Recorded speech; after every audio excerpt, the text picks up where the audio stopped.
Assalamualaikum warahmatullahi wabarakatuh.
Innal hamdalillah nahmaduhu wa nasta'inuhu wa nastaghfiruh wa na'udzu billahi min shururi anfusina wa min sayyiati a'malina may yahdihillahu fala mudilla lahu wa may yudlilhu fala hadiya lahu wa ashhadu an la ilaha illallah wahdahu la syarika lahu wa ashhadu anna Muhammadan abduhu wa rasuluh.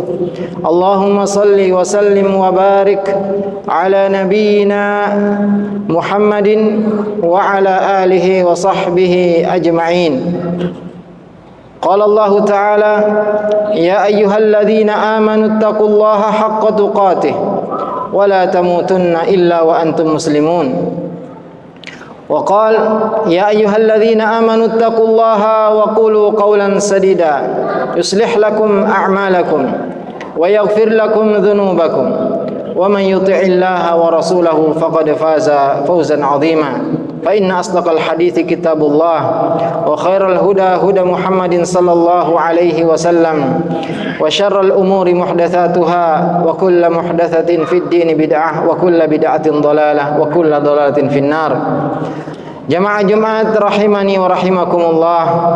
Alhamdulillah, puja dan puji syukur senantiasa kita panjatkan kehadirat Allah Azza wa Jalla atas segala limpahan nikmat, karunia, hidayah, inayah dan taufiknya kepada kita semua, terutama nikmat iman, nikmat Islam. Karena inilah nikmat yang terbesar yang Allah Subhanahu wa taala karuniakan kepada kita semua. Juga nikmat kesehatan, kesempatan, nikmat melaksanakan kewajiban-kewajiban yang Allah Subhanahu wa taala wajibkan kepada kita semua. Salawat dan salam semoga senantiasa tercurahkan kepada Nabi kita Muhammad sallallahu alaihi wasallam, juga kepada keluarga, para sahabat dan orang-orang yang senantiasa mengikuti jejaknya dengan baik sampai hari kiamat nanti. Kaum muslimin, jamaah Jumat rahimani wa rahimakumullah, mari kita berusaha untuk selalu bertakwa kepada Allah Azza wa Jalla. Takwa adalah melaksanakan perintah-perintah Allah sesuai dengan apa yang Allah Subhanahu wa taala inginkan di atas petunjuk dari Allah Azza wa Jalla, serta meninggalkan perkara-perkara yang dilarang oleh Allah Azza wa Jalla ala nurim minallah, di atas petunjuk dari Allah Azza wa Jalla. Dan Nabi sallallahu alaihi wasallam juga mengatakan ittaqillah haitsuma kunta, bertakwalah kepada Allah dimanapun engkau berada. Kaum muslimin, jamaah Jumat, a'azzani Allahu wa iyyakum. Alhamdulillah, kita masih berada di bulan-bulan yang mulia, berada di bulan Dzulqa'dah yang merupakan salah satu dari bulan-bulan haram, yang Nabi sallallahu alaihi wasallam mengatakan bahwasanya setahun itu ada 12 bulan. Di antaranya ada 4 bulan haram, ada 3 yang berurutan, yaitu Dzulqa'dah, Dzulhijjah dan Muharram. Juga bulan Rajab yang merupakan bulan-bulan haram. Dan di antara bulan-bulan haram ini, di tengah bulan-bulan haram ini, ada hari-hari yang sangat dicintai dan dimuliakan oleh Allah Azza wa Jalla. Hari-hari yang diberi keutamaan khusus, diberi kelebihan daripada hari-hari yang lainnya. Nabi sallallahu alaihi wasallam bersabda, "Ma min ayyamin a'zamu indallah min hadhil ayyam." Tidak ada hari-hari yang lebih agung di sisi Allah melebihi hari-hari ini, yaitu hari-hari yang disebutkan dalam firman Allah Azza wa Jalla, wal fajr wa layalin 'ashr, demi waktu fajar dan demi malam-malam yang 10. Dan para ahli tafsir mengatakan yang dimaksud adalah 10 hari pertama di bulan Dzulhijjah, yang mana 10 hari pertama di bulan Dzulhijjah ini, yaitu sekitar atau 1 minggu lagi kita akan memulai masuk kepada hari-hari ini. Nabi sallallahu alaihi wasallam mengatakan bahwasanya 10 hari pertama, yaitu tanggal 1 sampai tanggal 10, yaitu hari Idul Adha, adalah hari-hari yang sangat diagungkan, dimuliakan, dicintai oleh Allah Subhanahu wa taala untuk kita mengisinya dengan ibadah-ibadah.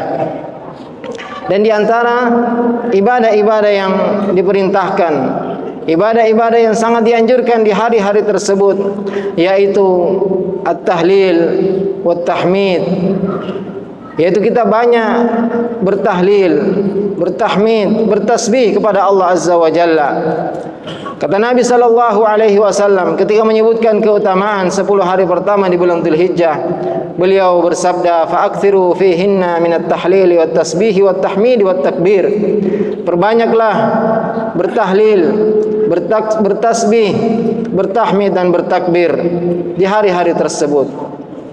Wa yadhkuru ismallah fi ayyamin ma'lumat. Allah memuji orang-orang yang berzikir, memperbanyak zikir kepada Allah Subhanahu wa taala di 10 hari pertama di bulan Dzulhijjah. Maka kaum muslimin sekalian, ini perlu kita perhatikan. Jangan sampai hari-hari ini berlalu begitu saja. Jangan sampai 10 hari pertama di bulan Dzulhijjah tidak ada bedanya dengan hari-hari yang lain. Padahal para ulama kita menjelaskan bahwasanya siangnya 10 hari pertama di bulan Dzulhijjah itu lebih utama daripada siangnya 10 hari terakhir di bulan Ramadan. Kita ketahui bahwasanya bulan Ramadan adalah bulan yang sangat mulia, bulan agung. Ternyata masih ada hari-hari, masih ada siang hari yang lebih utama daripada 10 hari terakhir di bulan Ramadan, yaitu 10 pertama di bulan Dzulhijjah, sesuai dengan sabda Nabi sallallahu alaihi wasallam yang kita bacakan tadi. Maka tentunya kita harus persiapkan diri kita. Kita harus memulai persiapan itu dari sekarang, karena penting untuk kita ketahui bahwasanya keutamaan ibadah di hari-hari tersebut yaitu mencakup ibadah wajib dan ibadah sunnah. Maka tentunya karena Allah Subhanahu wa taala dalam hadis qudsi pernah mengatakan bahwasanya ma taqarraba ilayya 'abdi bi syai'in ahabba ilayya mimma aftaradtuhu alaihi. Tidak ada yang lebih aku sukai dari hambaku yang ia kerjakan dalam rangka mendekatkan diri kepada aku, yang lebih aku cintai daripada ia melakukan perkara-perkara yang aku wajibkan. Maka tentunya yang paling pertama kita jaga adalah ibadah-ibadah yang wajib, terutama salat 5 waktu. Bagi laki-laki berusaha dikerjakan secara berjamaah dan dikerjakan pada waktunya. Dan tentunya ditambah dengan ibadah-ibadah sunnah. Ibadah-ibadah salat sunnah, salat rawatib, salat duha, salat lail, salat witir, dan salat-salat yang lainnya. Kemudian juga di antara ibadah yang bisa kita perbanyak di hari-hari ini adalah berpuasa. Karena ibadah puasa adalah ibadah yang istimewa. Bahkan Allah Subhanahu wa taala mengatakan tentang ibadah puasa, illa shaum fa innahu li. Sungguh kecuali puasa, karena itu adalah untukku.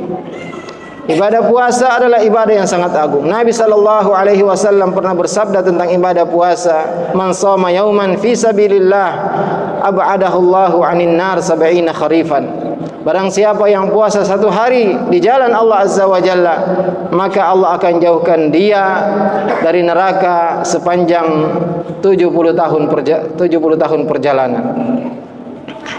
Maka mari kita berusaha untuk meningkatkan ibadah kita, kualitas dan kuantitas ibadah kita. Juga tentunya ibadah yang dianjurkan untuk diperbanyak adalah memperbanyak qiraatul Quran. Kita berusaha untuk menamatkan bacaan Al-Quran di hari-hari ini, di bulan-bulan ini. Karena kita ketahui keutamaan baca Al-Quran, man qara'a harfan falahu 10 hasanat. Barang siapa yang membaca 1 huruf Al-Quran, maka baginya 10 kebaikan. Maka tentunya orang yang baca 1 halaman, 1 lembar, apalagi 1 juz, maka dia akan mendapat banyak sekali keutamaan. Dan juga kita perbanyak takbir, tahmid dan tahlil. Allahu akbar, Allahu akbar, la ilaha illallah, Allahu akbar, la ilaha illallah, wallahu akbar, Allahu akbar walillahil hamd. Kita perbanyak di hari-hari tersebut. Kita perbanyak ibadah sedekah meskipun sedikit, karena sungguhnya Allah Subhanahu wa taala tidak meminta dari kita sesuatu yang banyak, tapi Allah Subhanahu wa taala melipat gandakan pahala tersebut. Allah Azza wa Jalla akan merawat pahala sedekah kita, yang mana seorang yang bersedekah dengan 1 butir kurma, dia akan menemukan nanti pada hari kiamat sebesar gunung yang besar. Maka tentunya mari jamaah sekalian kita maksimalkan ibadah kita di hari-hari tersebut. Terutama di 10 hari tersebut ada hari Arafah. Hari Arafah yang Nabi SAW menyebutkan bahwasanya pada hari Arafah Allah Azza wa Jalla turun ke langit dunia, dan Allah Subhanahu wa taala mengatakan kepada para malaikat, kepada penduduk langit, Allah mengatakan, unzuru ila ibadi atauni syu'than ghubra. Lihatlah kepada hamba-hambaku, mereka datang di padang Arafah dengan baju mereka berdebu, rambut mereka acak-acakan. Allah mengatakan, ishhadu anni qad ghafartu lahum. Saksikanlah bahwasanya aku telah mengampuni mereka semua. Maka setan pada hari tersebut merasa sangat hina, karena tidak ada hari yang lebih banyak manusia dibebaskan dari neraka melebihi hari Arafah. Tentunya keutamaan ini lebih sempurna lagi bagi jamaah haji.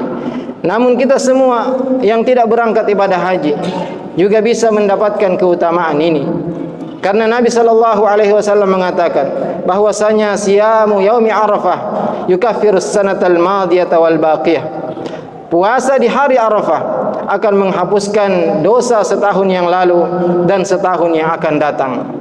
Maka inilah keutamaan yang sangat besar sekali, yang tentunya tidak boleh kita sia-siakan, tidak boleh kita lewatkan.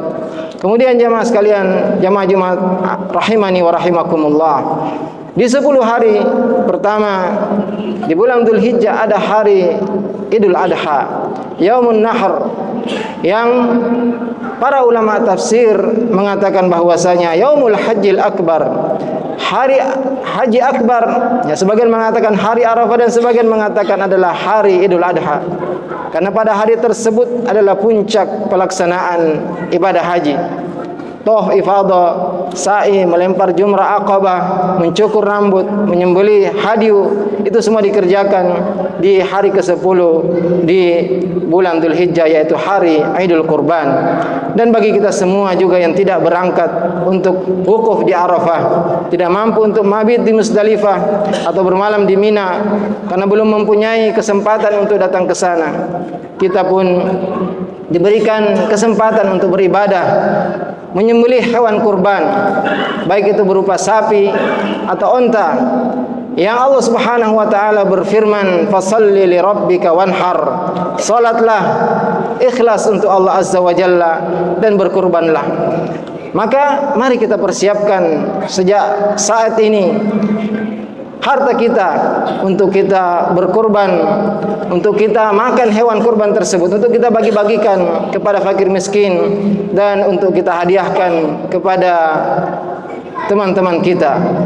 Dan Nabi SAW pernah bersabda dalam hadis yang dihasankan oleh sebagian ulama, man kana lahu sa'ah, barang siapa yang mempunyai keluasan harta, falam yudahhi fala yaqrabanna musallana, tapi dia tidak berkorban, dia punya harta, dia punya uang yang cukup, tapi dia tidak berkurban, dia tidak ikut serta menyembelih hewan kurban di hari-hari Idul Adha, maka janganlah dia mendekat kepada tempat salat kami. Ini menunjukkan penegasan tentang dianjurkannya ibadah ini. Bahkan sebagian ulama mengatakan bahwasanya ibadah kurban ini wajib bagi yang mampu untuk melaksanakannya. Maka kaum muslimin jamaah Jumat rahimani wa rahimakumullah, inilah beberapa keutamaan, beberapa amalan-amalan yang bisa kita tingkatkan, bisa kita perbanyak di hari-hari tersebut. Tentunya tidak menunggu sampai 1 Zulhijjah dan hari-hari berikutnya, tapi kita mulai sejak saat ini. Karena di awal khutbah tadi sudah disampaikan bahwasanya bulan Dzulqa'dah, bulan Dzulhijjah dan bulan Muharram adalah bulan-bulan suci, bulan-bulan haram, bulan-bulan agung, yang ibadah yang dilakukan di bulan-bulan ini lebih utama daripada bulan-bulan yang lain. Demikian pula maksiat itu lebih berbahaya di bulan-bulan ini daripada bulan-bulan yang lainnya. Aqulu qauli hadza wa astaghfirullah li wa lakum fastaghfiruhu innahu huwal ghafurur rahim.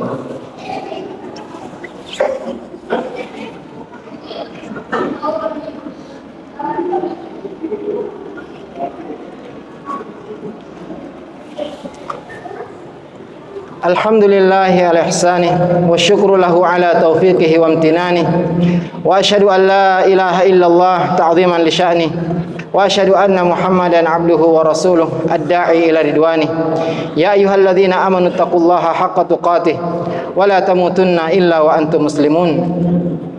Jamaah Jumat rahimani wa rahimakumullah, ketahuilah bahwasanya perbuatan dosa, perbuatan maksiat adalah sebab seseorang diusir dan dijauhkan dari rahmat Allah Subhanahu wa taala. Sebaliknya, ketaatan, ibadah yang kita kerjakan akan menjadikan kita dekat dengan Allah Azza wa Jalla.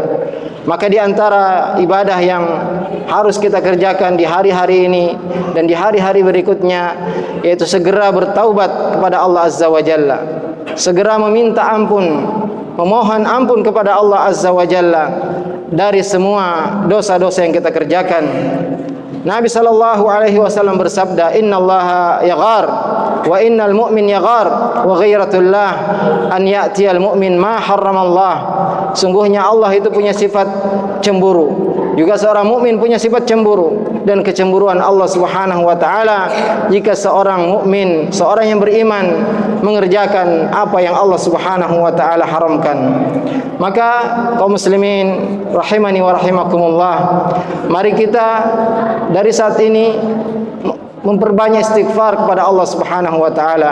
Nabi sallallahu alaihi wasallam dalam sehari tidak kurang dari 100 kali beristighfar kepada Allah Azza wa Jalla, karena istighfar adalah sebab turunnya rahmat Allah Subhanahu wa taala, turunnya kasih sayang Allah Subhanahu wa taala kepada kita semua. Maka mari kita berbanyak istighfar, mohon ampun kepada Allah, bertaubat atas segala dosa dan maksiat yang banyak kita kerjakan. Fattaqullaha ibadallah wa sallu wa sallimu ala nabiyyina Muhammadin. Innallaha wa malaikatahu yusalluna 'alan nabi. Ya ayyuhalladzina amanu sallu 'alaihi wa sallimu taslima. Allahumma salli ala 'abdika wa rasulika Muhammad wa sahbihi wa man ihtada bihadyihi. Allahumma ighfir lil muslimina wal muslimat wal mu'minina wal mu'minat al ahya'i minhum wal amwat. Allahumma a'izzal islam wal muslimin. Allahumma a'izzal islam wal muslimin. Allahumma a'izzal islam wal muslimin. Allahumma dammir a'da'aka a'da'ad-din. Allahumma dammir a'da'aka a'da'ad-din. Allahumma 'alaika bil yahudil ghasibin. Allahumma 'alaika bil yahudil ghasibin. Allahumma 'alaika bis sahayanatil mu'tadin. Allahumma dammirhum wa zalzilhum. Allahumma fa innahum la yu'jizunak. Allahumma ansur ikhwanana al muslimina fi Filistin. Allahumma ansur ikhwanana al muslimina fi Filistin. Allahumma ansur ikhwanana al muslimina fi Filistin. Allahumma ja'al hadzal balada aminan wa sa'ira biladil muslimin. Rabbana hab lana min azwajina wa dhurriyyatina qurrata a'yun waj'alna lil muttaqina imama. Rabbana atina fid dunya hasanah wa fil akhirati hasanah wa qina adzaban nar. Ibadallah, innallaha ya'muru bil adli wal ihsan wa ita'i dzil qurba wa yanha 'anil fahsya'i wal munkari wal baghi ya'idukum la'allakum tadhakkarun. Wa la dzikrullahi akbar wallahu ya'lamu ma tasna'un. Wa aqimus shalah.